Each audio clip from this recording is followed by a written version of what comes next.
As our war in Asia gets bigger, a largely unnoticed victory over the communists has been decisively won in Southeast Asia. In fact, it is the single biggest defeat ever handed to communists anywhere in the world. And it was won without a single American soldier, American dollar, or bomb. It happened here. On the map, it resembles an abstract painting. It is, in fact, a chain of 3,000 exotic and bountiful islands. Together they form Indonesia, the world's 6th most populous country. Geographically, it dominates Southeast Asia, and politically, as the former ally of Peking, threatened to become the communist Southern Front in the malignant battle for Asia, a massive end run around Vietnam. 16 months ago, these beautiful and tranquil-looking islands exploded with stunning violence. Indonesia is still in a state of shock. Without warning, Indonesia's 3 million communists tried to seize total control of the government by killing their opposition in a single night of assassination. This act, in turn, was revenged by the slaughter and arrest of 500,000 suspected communists. The terror and the trouble is by no means over. Indonesia's present turmoil, conflict, and power struggle is not altogether new. The Balinese kecak, a kind of Hindu passion play, illustrates vividly the complex and alien struggle going on today. Here the priest blesses the participants, 100 men representing rival armies of monkeys, one good, the other evil, each convinced they are in the right.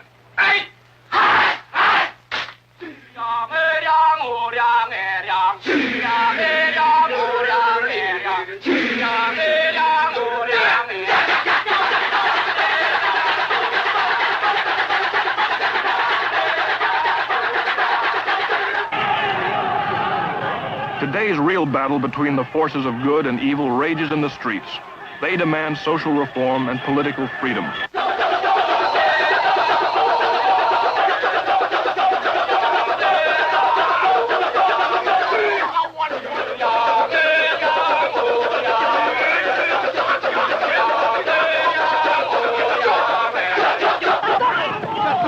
Their cry is not down with America or Yankee go home. What they are demanding, in effect, is down with the communists, Yankee come back.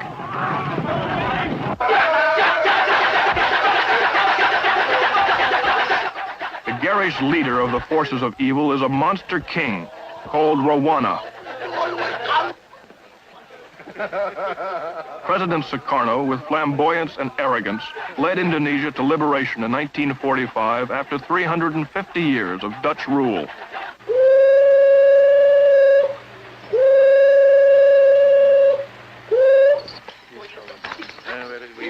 He also let his nation fall under communist influence into bankruptcy and chaos.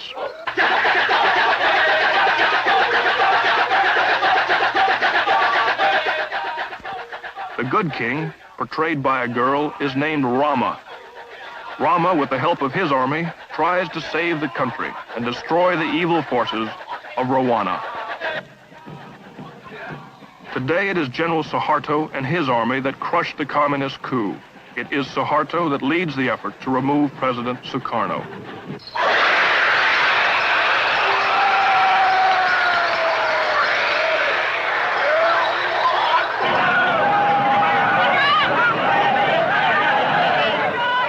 The struggle between these forces is violent. It is unpredictable. It is emotional.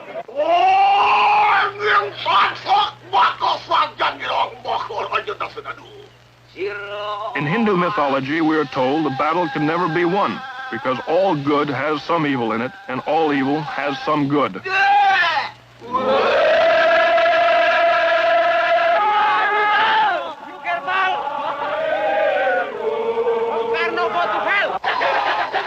The philosophy of the kecak dance is that the struggle will continue endlessly, with numerous subplots, intrigues, arguments, shifting loyalties, murders, and battles. This is precisely what's happening in Indonesia today.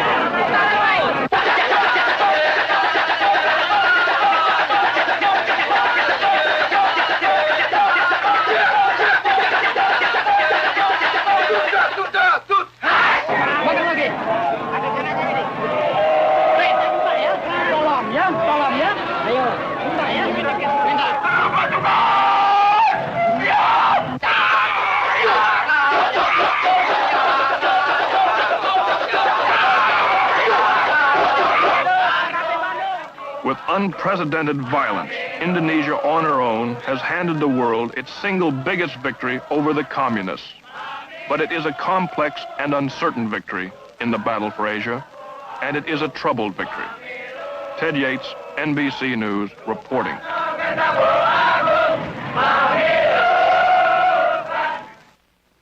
In theory, at least, all factual information about Indonesia is contained here, the Bureau of Statistics. Before the United Nations was expelled 2 years ago, it spent about $1 million on such things as helping conduct a national census. But the census, like instruction on the Statistic Bureau itself, was never finished. When the Indonesian minister in charge of the census read the first depressing statistics, he denounced the UN survey as an imperialist plot, and the project collapsed. So virtually nothing is known about the world's sixth largest nation. They think their population is 109 million.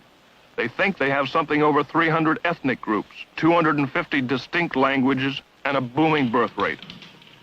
They are trying to learn the size of their army and bureaucracy, as well as the condition of trade, industry, and manufacturing, the level of education, transportation, communication, and housing. It's slow work.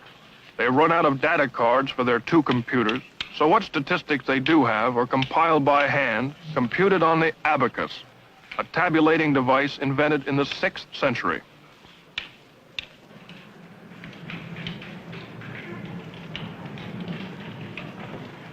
Vital as this job is, Indonesia's plight today is so far-reaching that the people hired to untangle the mess rarely come to work, and when they do, stay only half the day. Sanusi here is preparing to leave. After 33 years, he's now head of government agricultural statistics. His salary is $5 a month. With the galloping inflation, that supports his family of 8 for only 4 days. So to stay alive, he holds 2 other jobs. The statistics just have to wait. The main reason he comes to work is to collect his dole of rice, the standard supplement to salary in Indonesia's socialism. But these days, rice is scarce, so the United States is helping to supply some in the hope that people like Sanusi will not starve and will continue to work at critical jobs, even part-time. Before President Sukarno cut us off 3 years ago, saying, "To hell with your aid," America had given Indonesia $870 million. Now that Sukarno is losing power, we're back with aid. This is part of the new program. 50,000 tons of rice worth $9 million. It's being given on an emergency basis, and Indonesia is supposed to pay us for it in the next 6 years. The rice is not for the common people, but for the bureaucrats, like Sanusi, and for the army.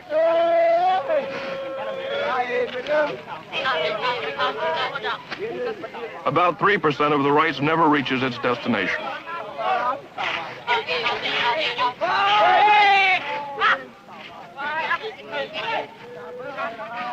Behind it all, radiating his famous charisma, is Bung Karno, or Brother Karno, named President for Life of Indonesia, though never elected by the people.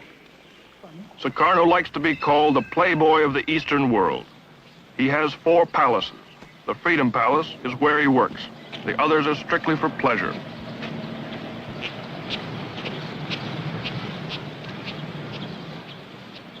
Besides having the largest collection of nude art in Asia, he's a devout Muslim who's pilgrimaged to Mecca. But now he's at odds with his church. They claim he has too many wives, 6 instead of 4. But this is the least of his problems these days. The supreme farmer, the supreme Boy Scout, the supreme philanthropist, the supreme guardian of the justice, the supreme guardian of the Muslim faith, to mention a few of the titles he's conferred on himself, is being stripped of his power and implicated not only in the unsuccessful communist plot to seize Indonesia, but also for the economic ruin that strickens his country.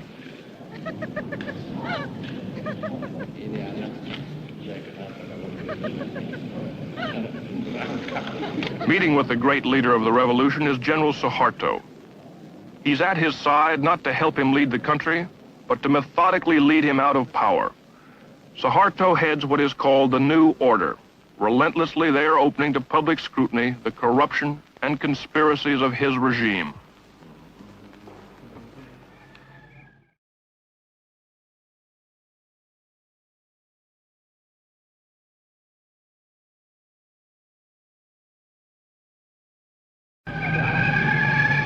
dramatic climax of a year in which Indonesia repudiated the communists and the one-man rule of Sukarno began the night of October 1st, 1966, a year to the day the communists tried to seize the country. Assembled was a special military tribunal. On trial was Dr. Subandrio, next to Sukarno, the most powerful man in Indonesia. He was Deputy Prime Minister, Foreign Minister, head of the State Secret Police, boss of the anti-American state news agency. He was also President Sukarno's closest friend and confidant. His trial was particularly significant because it helped establish that Sukarno himself clearly had a role in the communist coup. It was Sukarno who protected Subandrio in the palace after the coup attempt. When students ransacked Subandrio's foreign office and discovered correspondence between him and Red China's foreign minister Chen Yi planning the coup, they stormed the palace, threatening to behead Subandrio. Only then was he imprisoned. The charges against him include treason and conspiracy. The evidence showed Subandrio helped the 3 million-strong Communist Party, its initials PKI, to plot and carry out the coup, including the mass murder of Indonesia's military high command. It was charged that he welded the Indonesia-Peking axis, stole government funds, invented stories to discredit the United States, and conspired with Red China to smuggle guns to Indonesia's communists. Haji Dr. Subandrio pleaded innocent to all the charges. He was found guilty and sentenced to death.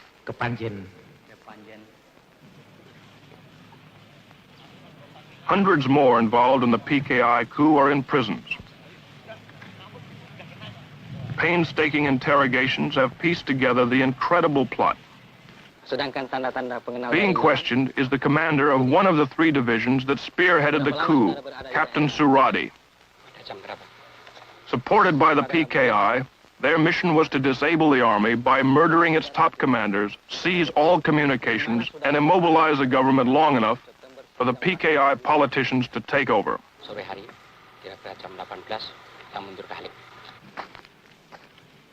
The cells on death row are filled with the plotters. Only because General Suharto and Nasution escaped their murderers and rallied loyal army units was the coup crushed. Colonel Latif here tried to kill General Nasution, was wounded in the process, and now awaits trial. During the coup, Latif directed tactical operations. General Parman, chief of the Army Intelligence, was killed by this man. He shot General Yani, chief of the army. Here, the murderer of the deputy chief of staff. Lance Corporal Hargiono missed General Nasution, but shot his sister and infant daughter 5 times.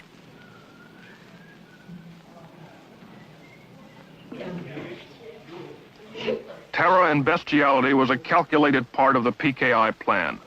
They even had special mutilation squads made up of girls.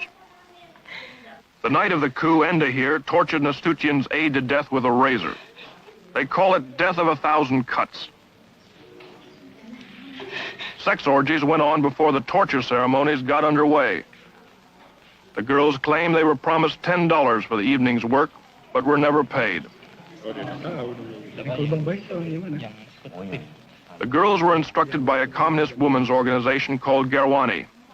For 6 months before the coup, they were meticulously trained in the fine art of torture. They were even given 4 innocent human victims to practice on. The way it was planned, according to their confessions, was the night of the coup, the captured army generals would be brought to a farm near Jakarta called Lubang Boya, or the Alligator Hole. Here they were to be ritualistically tortured to death. As it worked out, 3 of the generals were dead on arrival. The remaining victims, to the delight of the huge communist throng, were slowly killed. Eventually, the mutilated bodies were dumped down a well. The spectacular atrocities were calculated to so terrorize Indonesia that there would be no resistance to the coup. It worked just the other way. When the hideousness of their crimes were made public, it triggered a national revulsion. This set off the equally brutal slaughter and arrest of 500,000 suspected communists from one end of Indonesia to the other. And the purge continues to this day. Dalam pelaksanaannya ya, supaya kalian bersembunyi, itu aja. Dalam pelaksanaannya agak sembunyi, apabila mereka itu baru adakan, ini kan sudah ada kawan kita. What you see here is typical. supported by the Army, high school and college student organizations, seal off and search a Jakarta suburb for communists. Homes are entered and searched. Men, women, and children are interrogated. Identification papers are examined. Ini buat tanah, ya. Bapak tahu. Tentang kontrakan. Jangan kemana-mana dia. Ini Pak mau ngambil. If the students or the soldiers don't like what they find or meet any resistance, summarily and without warrant or formal charge, they take the suspect into custody. On this day, more than 100 suspects like this man were hustled in.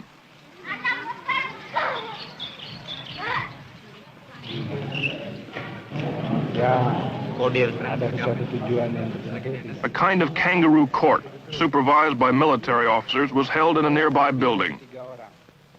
Here they somehow determined which suspects would be arrested.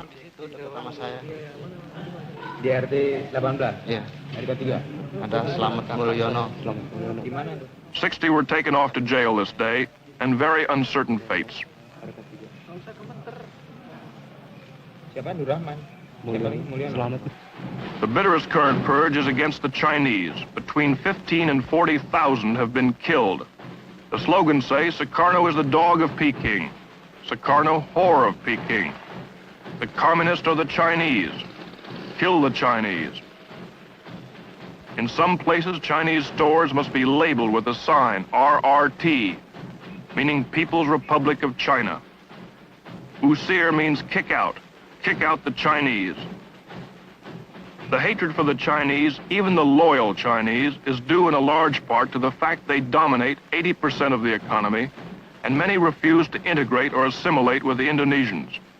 About 600,000 remained citizens of Red China, and they did support the PKI. Worst of the Chinese pogroms are here in Sumatra. Last August, a Muslim group gave the 7,000 Chinese in their district 5 days to get out. To prevent their slaughter, the army packed them into makeshift camps. They reacted strongly when we tried to film their plight.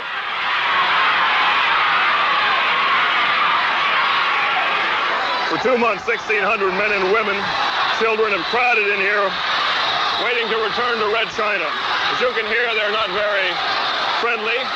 They're very short of food. Their cry, as you can hear, is Gang Yang America, Gang Yang Neo Cologne, which means crush America, crush the neo-colonialists.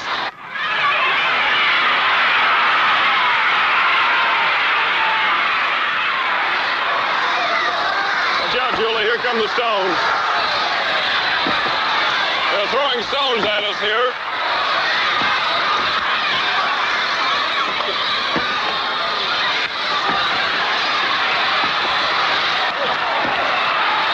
Camps like this, a total of about 5,000 Chinese. They're waiting to be deported. Good, watch out.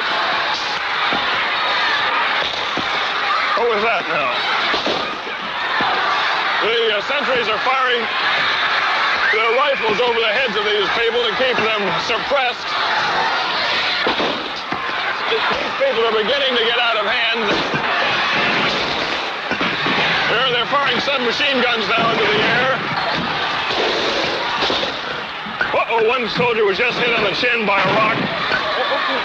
Okay, Julie?